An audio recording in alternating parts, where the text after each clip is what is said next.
Hello, my name is Andy and I am the Village Idiot. I'm armed with a car and a GoPro and an unhealthy amount of time on my hands. I'm using that time to attempt to visit every civil parish in England. You're watching the East Riding of Yorkshire series. Together with the unparished city of Hull, it forms the county of the same name. There's 172 parishes here. Which one are we in today? Welcome back to the East Riding of Yorkshire, everybody. The sun is still shining. It still looks fantastic out here today. Now, today I've got a village for you that's small, and it's also one that's got a right proper Yorkshire name. Welcome to Sigglesthorne.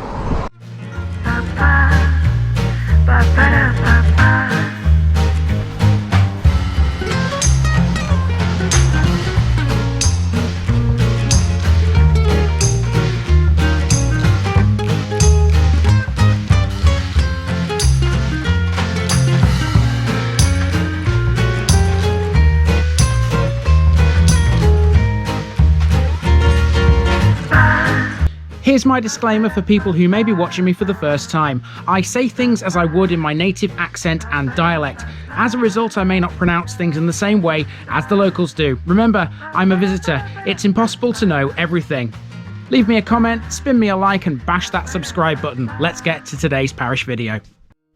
Welcome everyone to Sigglesthorne, yet another village which sits on the A1035 between Beverley and Hornsea. This is a small clustered effort whose main village street runs south from that road towards Wright. The unusual name, Sigglesthorne, is believed to be Scandinavian. It's rumoured throughout the village that it was given its name as a result of a Viking who lived here. This Viking leader was supposedly called Siggle or Siggul, or possibly even Sigulf. As for Thorne, well, that's where there's some dispute. Since hawthorne is the predominant type of hedge around the village, it therefore became Sigglesthorne. However, a more plausible explanation is that Thorne is a corruption of the Middle English word thorp, meaning hamlet or small village. Whatever the case, Sigglesthorne is one of those names that sounds truly like it belongs in Yorkshire, and that it certainly does. Sigglesthorne was much bigger in medieval times. It's believed to have declined due to the increasing importance of sheep to the economy, with areas of arable land converted to pasture. The modern village is mostly Victorian in its oldest parts and later elsewhere. It has no shops, but it used to, and in this video I'll show you where. It has a church and a school though, and it shares its village hall with nearby Seaton. So this is Sigulf's village, a right proper Yorkshire place. Let's go walking.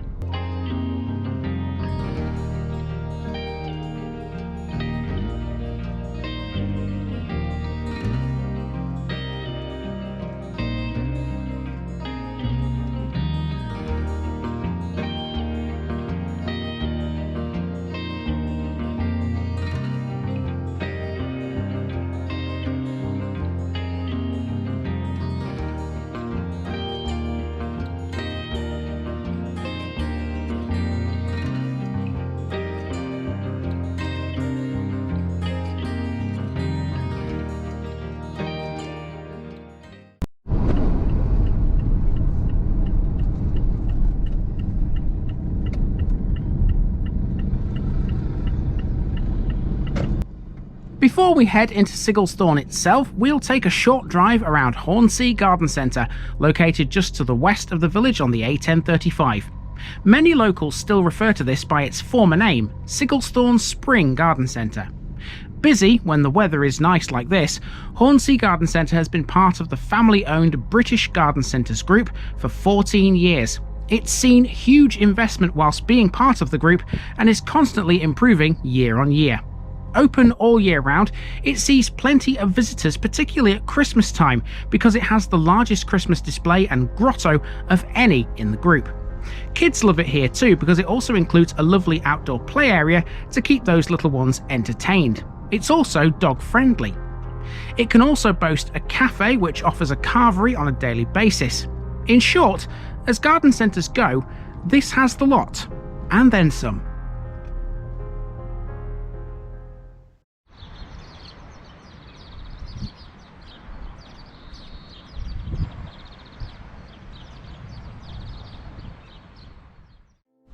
Have a guess, if you dare, what bus service Sigglesthorne is served by.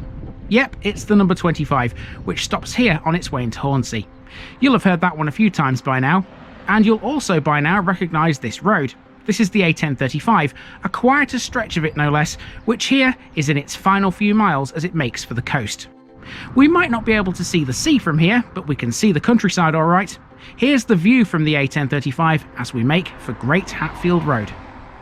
This eastern end of the village isn't very built up. Most of Sigglesthorne is concentrated in its south and west. Historically, these roads we're using would have divided fields.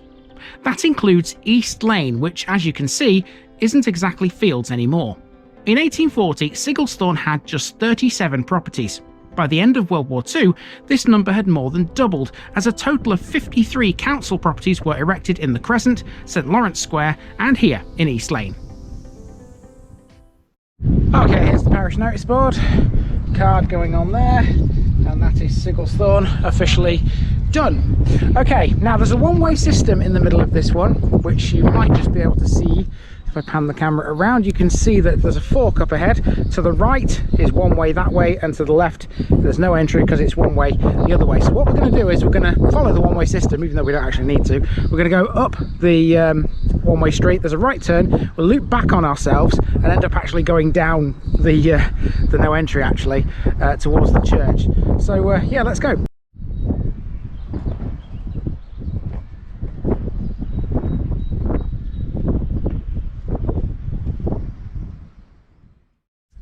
Sigglesthorne has a playground which is accessed via Bentinck Lane, although you can see it quite clearly from Springfield Close too.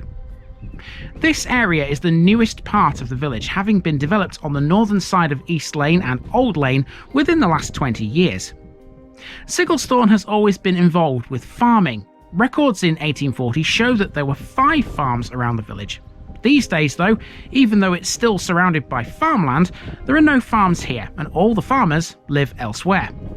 Sigglesthorne has now become something of a commuter village, mainly for Hornsea or for Beverley. It looks after itself though, and here is a good example of how. On the end of Old Lane and Church Lane, check out these lovely daffodils. Now we're going up Church Lane, in the wrong direction according to the one-way system, but thankfully there's no law against doing that on foot.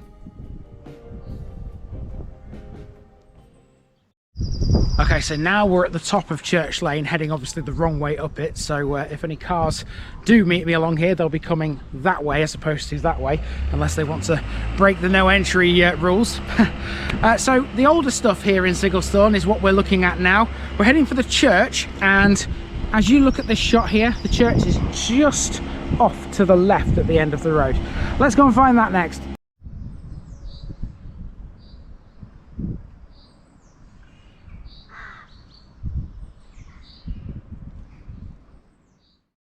Dedicated to St Lawrence, Sigglesthorne's church has undergone so much repair over the centuries that it's difficult to identify what's original.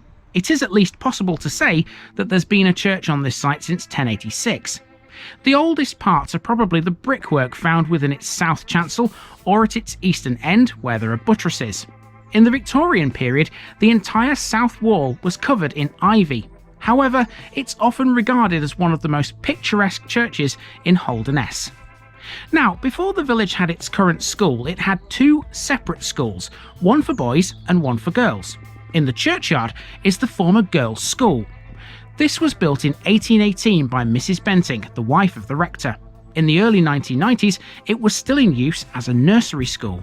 The former boys' school has now been demolished.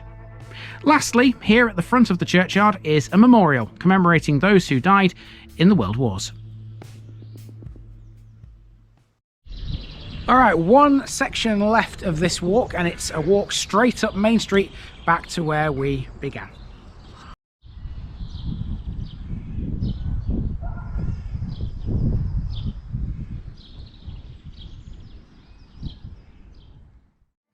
Main Street is the oldest part of Sigglesthorne. There's a few things of note along here. For example, this house here is the old village store. Both it and the former post office have long since closed down. Not too far away from that, we've got the old blacksmith's cottage. Main Street is kept looking nice and tidy, and in much the same way as at the end of Church Lane, there were plenty of spring flowers lining its length. Next, we have the phone box, again a red one, unusual in this part of the world. Inside, it's a book exchange and also the location of the defib machine. Next, we have the old wheelwrights, which was one of many former village trades, which included 2 shoemakers and an alehouse keeper. There's no pub in the village these days though. Lastly, we have the school, which replaced the boys' and girls' schools in 1867. This has been enlarged twice since, in 1894 and 1924. To the south of the village is Sigglesthorne Hall, a handsome mansion which dates back to 1820 and was enlarged in 1850. It's built in Italianate style. Sigglesthorne Hall has housed many of the well-known members of the community. These include the Bethels, for example, who we mentioned in Leven. They bought the house in the 1890s. The family were deputy lieutenants, high sheriffs, and joint lords of the manor. It was they who provided seats around 3 old elm trees named Bass, Alto, and Tenor, which stood at intervals down Main Street. Pictured, by the way, is George Bethel. Sir William Wright followed the Bethels. He was chairman of the Hull Dock Company and has one of the docks named after him. In 1920, David Christian Smith, head of Horsley Smith Timber Merchants, lived here, and the Hull wine merchant and Tory MP John Townend, again pictured, has also called this home.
Now on the wall of the school there's something quite amazing. Look at this, it's a piece of artwork which was created by members of Hornsea Art Society and pupils at Sigglesthorne Primary Academy to commemorate the Platinum Jubilee of Queen Elizabeth II. And it says the past and the future in the top left corner. Isn't this just amazing? Some village landmarks, and there you've got the cross in the churchyard. You've actually got the church itself up there. One of the cottages. Some horses there, obviously from the past. And in this corner you've got a depiction of some of the school children. And notice the colour of their uniforms. On here it looks just like a normal blue, but the kids are out in the playground at the moment now, and I can see what colour that actually is. It's actually more of like an electric blue, it's more like a green.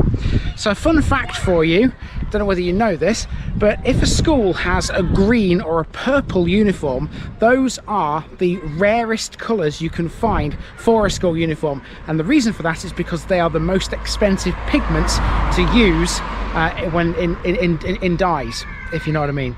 So reds, blues, yellows, all that kind of thing, they're quite common, but you don't see very many greens or purples, and that's why. Fun fact for you. And the reason I know that is because Martin in West Lindsey, they have a green uniform, and I was told that there when I was on a school placement when I was training to be a school teacher many moons ago. Anyway, that has been the parish of Sigglesthorne here in the East Riding of Yorkshire, and it's time for me to move on to my next one here. I've enjoyed this one, great walk around, and it's a lovely place. If you want to come to the East Riding, I fully recommend coming to Sigglesthorne to check it out. I've been Andy, also known as the Village Idiot, and I'm out.